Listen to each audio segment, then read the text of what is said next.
কোরিয়ার মাঝামাঝি একটি বড় প্রাইভেট হাসপাতাল, ল্যাব কেয়ারের মেডিকেল সেন্টার। সকাল 9টা বাজে। ওয়ার্ডের করিডোরে দাঁড়িয়ে আছে নতুন নার্স মিস ওয়াইন। বয়স 23, মাঝারি উচ্চতা, গায়ের রং গমের মতো, চুল বাঁধা, মিষ্টি মুখ, কিন্তু মনটা ভীষণ দুষ্ট। আজ তার প্রথম ডিউটি। তোমার ওয়ার্ডে হচ্ছে cardiologist unit. Senior consultant doctor Khim Tayong এর অধীনে থাকবে। রিসেপশন থেকে এমন নির্দেশ এলো। ডক্টর কিম তায়ং, 30 বছর বয়স, উচ্চতা 6 ফুট, ফর্সা গায়ের রং, চশমার আড়ালে চোখ, অদ্ভুত গম্ভীর মুখ, সবসময় কঠিন ভাব। হাসপাতালের সব নার্স তাকে দেখে শ্বাস আটকে ফেলে। আর ওয়াইন তো কেবল শুরু করেছে। ওয়াইন করিডোর দিয়ে হাঁটতে হাঁটতে মনে মনে বলে, আচ্ছা, সিনিয়র ডাক্তারদের একটু একটু পছন্দ করা কি পাপ? হঠাৎ দরজা খুলে বেরিয়ে আসে তে। সামনে দাঁড়িয়ে থাকা তেয়ের সাথে ধাক্কা খায়, হাতের ফাইল পড়ে যায় নিচে। তুমি সামনের রাস্তা দেখো না? তে ঠান্ডা গলায় বলে। ওয়াইন তাড়াতাড়ি ফাইল উঠিয়ে বলে, সরি স্যার, মানে আমি আসলে আপনি তো পুরো সিনেমার হিরোর মতো হঠাৎ করে চলে এলেন। তে ওয়াইনের দিকে তাকিয়ে বলে, চুপ। ওয়াইনের মুখ লাল হয়ে যায়। ওয়াইন বলে, মানে আপনি দেখতে মানে ভয়ঙ্কর হ্যান্ডসাম। তীর ঠোঁটে এক চিলতে ব্যঙ্গ হাসি। হাসপাতালে অভিনয়ের নিষেধ। Nurse wine. ওয়াইন ফিসফিস করে বলে, তাহলে আপনি কি করছেন স্যার? তে বুড়ি কুচকে, আমি রোগী বাঁচাই। ওয়াইন, আর আমি বাঁচতে চাই আপনার আশেপাশে। তে একদম চুপ করে চলছে, কিন্তু পেছনে ফেলে যায় কিছু ধ্বনি, দুটো না বলা কথা, আর একটা চাপা হাসি। পরের দিন সকাল 10টায় হাসপাতালের কার্ডিওর ওয়ার্ডে ওয়াইন ব্যস্ত রোগীর ফাইল লিখছে। হঠাৎ ডাক্তার তে এসে পেছনে দাঁড়ায়। তে একটু ধমকে সরে, তুমি প্রেসক্রিপশনে কি লিখছো? পেইন কিলারের বদলে লিখছো পেন কিলার? ওয়াইন মুখ তুলে তাকায়, মুখে মুচকি হাসি। ওয়াইন বলে, ইচ্ছে করেই লিখছি স্যার, আপনি তো পেন দেখেন, আর আমি তো আপনার পেইনটাকে কিল করতে চাচ্ছি। তেয়ের চোখে 1 সেকেন্ডের জন্য মজা ফুটে ওঠে, তারপর আবার গম্ভীর্য ফিরে আসে। তুমি খুবই হাস্যকর ওয়াইন। ওয়াইন, আপনিও তবে খুব কিউট। কফি টাইমে হাসপাতালের ক্যান্টিনে ওয়াইন একা বসে। হঠাৎ এক কাপ কফি টেবিলে রাখে তে। তে বলে, তোমার কফি থেকে চিনি কমিয়ে দিলাম। ওয়াইন, কেন? তে, তোমার মুখ যে মিষ্টি, কফিতে আর লাগবে না। ওয়াইন থমকে যায়। এই তো সেই আগে গম্ভীর ডাক্তার। ওয়াইন, স্যার, আপনি কি ফ্লার্টিং করছেন? তে, না, শুধু সত্যি বলছি। ওয়াইন, আপনি কেমন মানুষ? হঠাৎ রাগী, হঠাৎ মিষ্টি। তে, তোমার জন্য বদলাচ্ছি নার্স ওয়াইন। ওয়াইন কফির হাত মুখে ঘুরিয়ে নেয়, ঠোঁটে কোণে লেগে থাকা কফি না মুছে বলে, ওয়াইন, বদলাবেন না স্যার, আপনি যেমন আছেন ঠিক তেমনটা আমার ভালো লাগে। তে একটু চুপ থাকে আর বল, তে, তাহলে তুমি এমন করে হাসতে কেন? আমি ভুল ইঞ্জেকশন দিয়েছি ভেবে? ওয়াইন, আমি ইচ্ছে করে ভুল ইঞ্জেকশন এনেছিলাম স্যার, কারণ আপনি আমার দিকে না তাকিয়ে থাকতেন, তাই চেয়েছিলাম একটা কারণ হোক, যাতে আপনি আমায় অন্তত একবার দেখে বলেন তুমি ভুল করেছো। তে আবার কিছু না বলে উঠে চলে যায়। ওয়াইন ভাবছিল সে হয়তো রাগ করলো, কিন্তু 1 ঘন্টা পর ওয়াইনের ডেস্কে একটা ছোট্ট কাগজ আসে। ওখানে লেখা ছিল, তুমি ভুল করনি ওয়াইন, তুমি ঠিক সময়ে এসেছো আমার নিঃশব্দ জীবনে হুলুস তুলুস ঘটাতে। ডক্টর কে জি খিনটাই। পরের দিন সকাল, হাসপাতালের ওয়ার্ডে ওয়াইন একটু বেশি সাজগোজ করে এসেছে। চোখে কাজল, ঠোঁটে হালকা লিপস্টিক, আর নতুন গোলাপি চুড়িদার। কারণ আজ তের জন্মদিন। সে নিজের হাতে বানানো এক টুকরো চকলেট কেক নিয়ে আসে। কাগজে ছোট্ট একটা লাইন, আপনার জন্য আমার কেক নেই, আমার পুরো মনটাই রেডি। কিন্তু কেক দেওয়ার আগে সে দেখে ডক্টর দে এক নার্সের সঙ্গে হাসছে।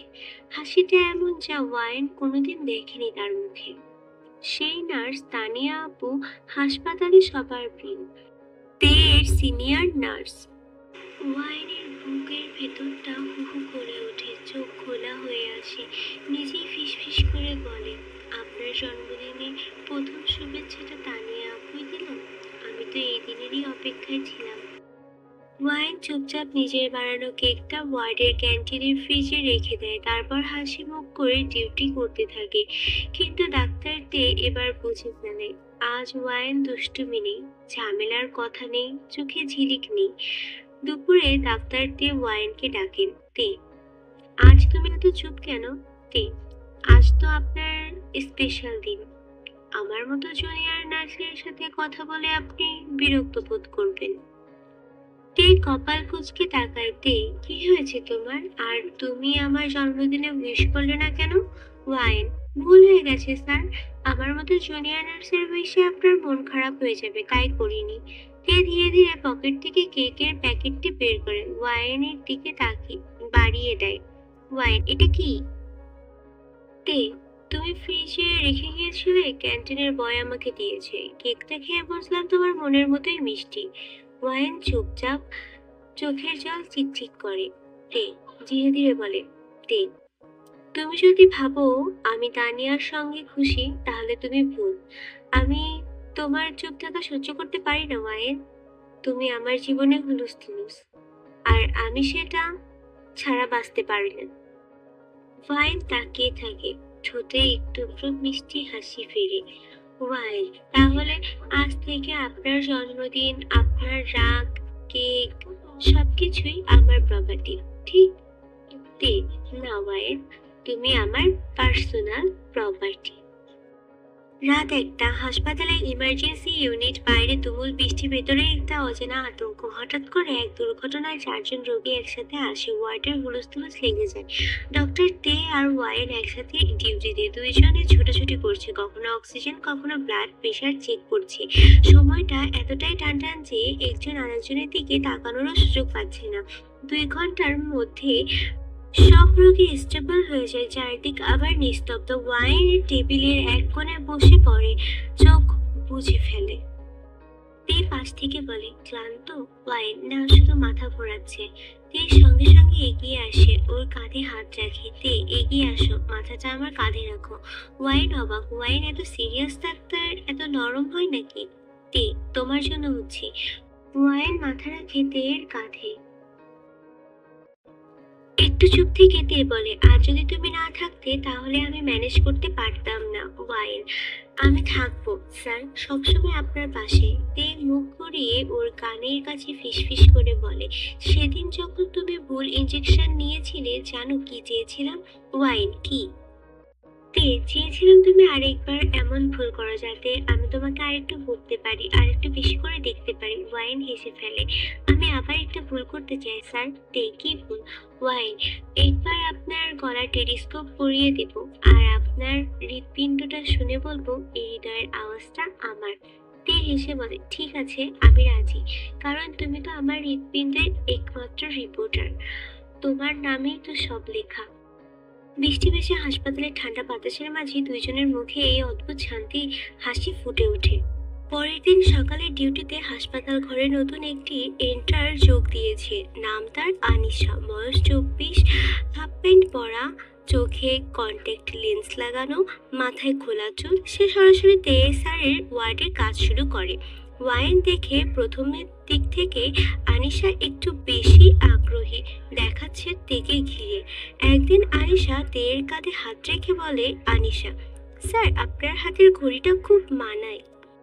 ওয়াইন দূর থেকে দেখে মুখটা কালো হয়ে যায়, সে সরাসরি তের কেবিনে ঢুকে যায়। ওয়াইন, স্যার, আমার মাথা ঘোরাচ্ছে, আপনি একটু ব্যস্ত আছেন বুঝি? তে বুঝে যায় ঈর্ষার আগুনে জ্বলছে, সে হেসে বলে, এবার কি আবার ভুল ইঞ্জেকশন আনবা?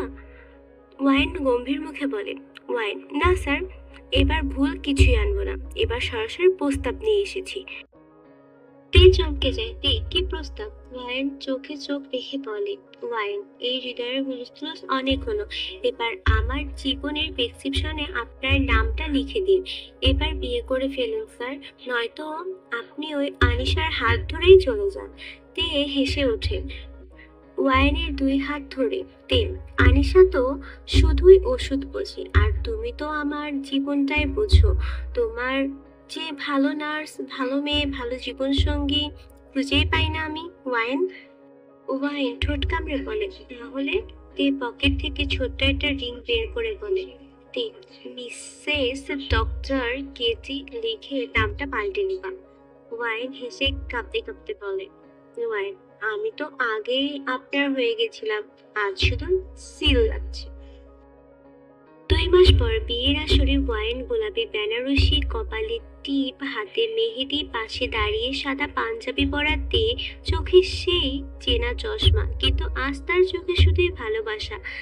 বিয়ে স্টেজে বসে তে নিচু গলায় বলে, তে এবার তুমি ভুল ইঞ্জেকশন দিলেও কিচ্ছু বলবো না। ওয়াইন ফিসফিস করে বলেন, কারণ আপনি জানেন আমার ভুলগুলো এখন থেকে শুধু আপনার জন্যই। হাসপাতালের প্রেম করালো, আজ হৃদয়ের চিরন্তন সম্পর্কের হুলস্থুল শেষ হলো, আর ভালোবাসার গল্প হলো শুরু।